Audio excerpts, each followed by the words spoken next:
Israel fully supports the desire of Arab peoples in our region to live freely. We long for the day when Israel will be one of many real democracies in the Middle East. 15 years ago, I stood at this very podium. By the way, it hasn't changed. I stood here and I said that democracy must start to take root in the Arab world.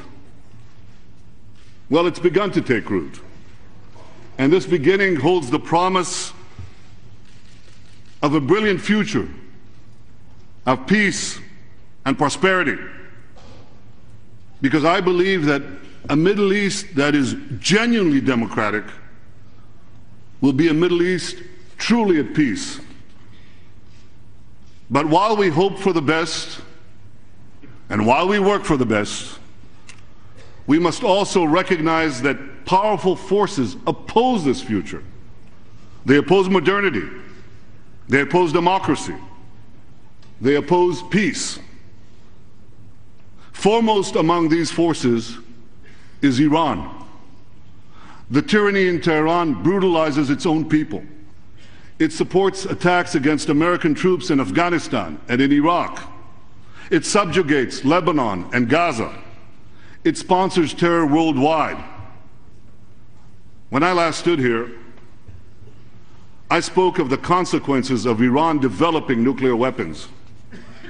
Now time is running out. The hinge of history may soon turn. For the greatest danger of all could soon be upon us. A militant Islamic regime armed with nuclear weapons.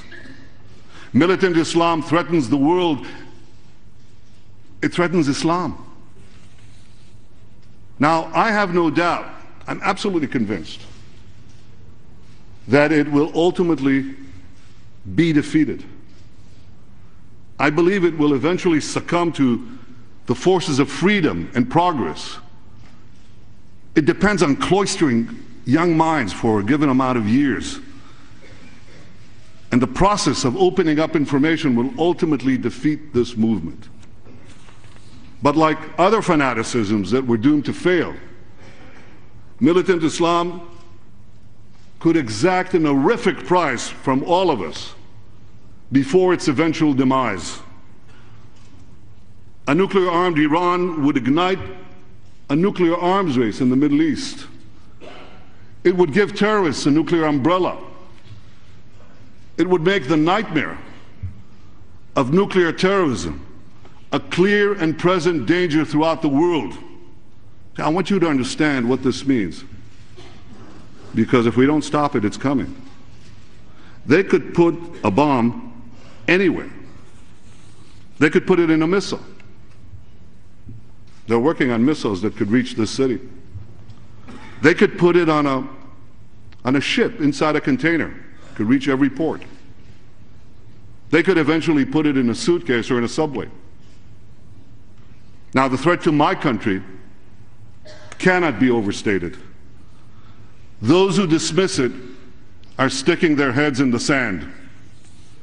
Less than 7 decades after 6 million Jews were murdered, Iran's leaders deny the Holocaust of the Jewish people while calling for the annihilation of the Jewish state.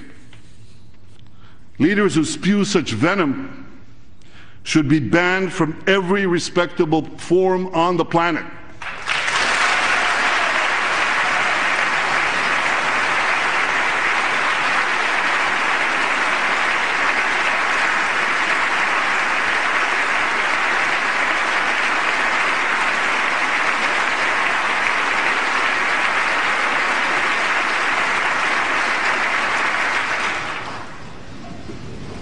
But there's something that makes the outrage even greater. And you know what that is? It's the lack of outrage. Because in much of the international community,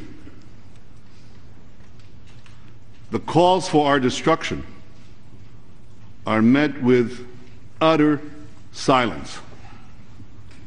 It's even worse, because there are many who rush to condemn Israel for defending itself against Iran's terror proxies.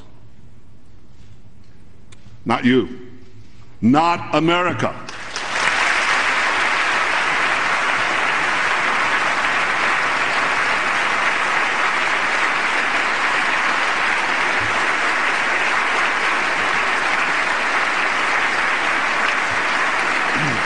You've acted differently. You've condemned the Iranian regime for its genocidal aims. You've passed tough sanctions against Iran. History will salute you, America.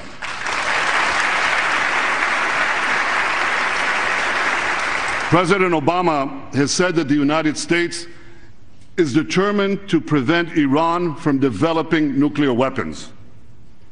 The President successfully led the Security Council at the UN to adopt sanctions against Iran. You and Congress passed even tougher sanctions. Now, these words and deeds are vitally important.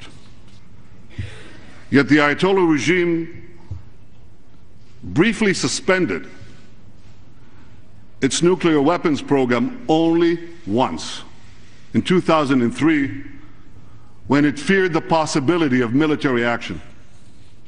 And that same year, Muammar Gaddafi gave up his nuclear weapons program, and for the same reason.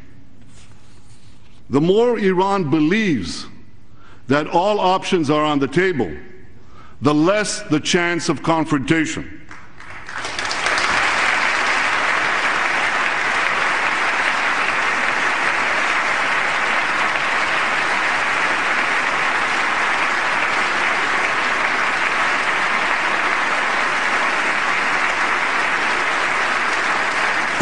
And this is why I ask you to continue to send an unequivocal message that America will never permit Iran to develop nuclear weapons.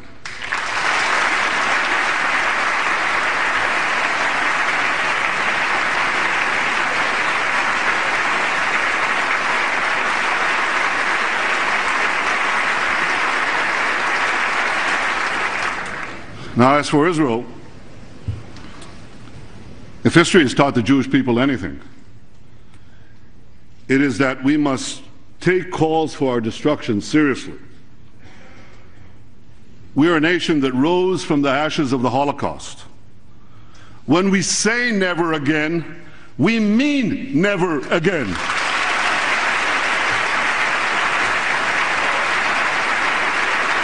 Israel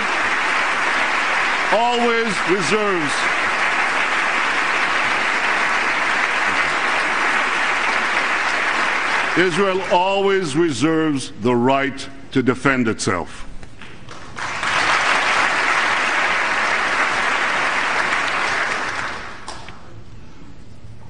My friends, while Israel will be ever vigilant in its defense, we'll never give up our quest for peace. I guess we'll give it up when we achieve it, because we want peace. Because we need peace. Now, we've achieved historic peace agreements with Egypt and Jordan, and these have held up for decades. I remember what it was like before we had peace. I was nearly killed in a firefight inside the Suez Canal. I mean that literally, inside the Suez Canal. And I was going down to the bottom with a 40-pound ammunition pack on my back, and somebody reached out to grab me, and they're still looking for the guy who did such a stupid thing. I was nearly killed there. And I remember battling terrorists along both banks of the Jordan. Too many Israelis have lost loved ones, and I know their grief. I lost my brother. So no one in Israel wants a return to those terrible days. The peace with Egypt and Jordan has long served as an anchor of stability and peace in the heart of the Middle East. And this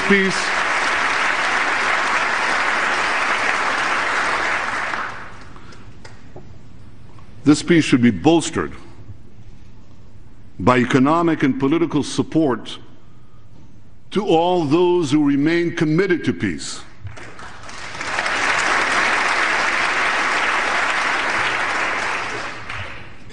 The peace agreements between Israel and Egypt and Israel and Jordan are vital, but they're not enough. We must also find a way to forge a lasting peace with the Palestinians.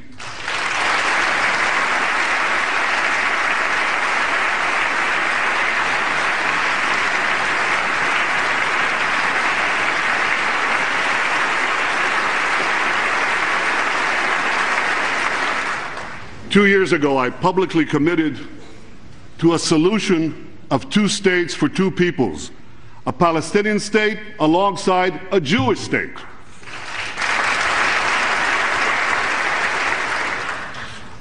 I'm willing to make painful compromises to achieve this historic peace. As the leader of Israel, it's my responsibility to lead my people to peace.